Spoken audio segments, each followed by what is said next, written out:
Une colossale rallonge budgétaire de 33 milliards de dollars que le président américain Joe Biden veut allouer à l'Ukraine, dont 20 milliards qui seront destinés à la fourniture d'armement.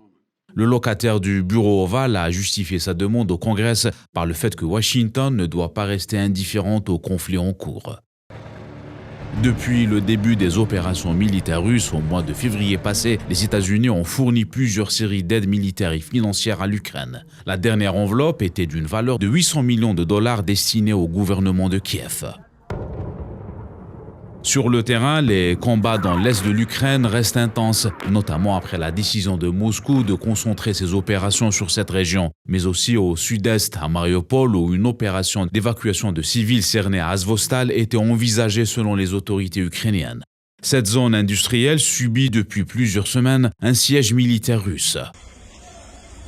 Dans la capitale Kiev, la défense russe a fait état de la destruction des ateliers d'une entreprise spatiale située dans la capitale ukrainienne, avec des armes de haute précision. Les forces russes ont détruit avec des armes de haute précision de longue portée les ateliers de l'entreprise spatiale Artyom dans la ville de Kiev.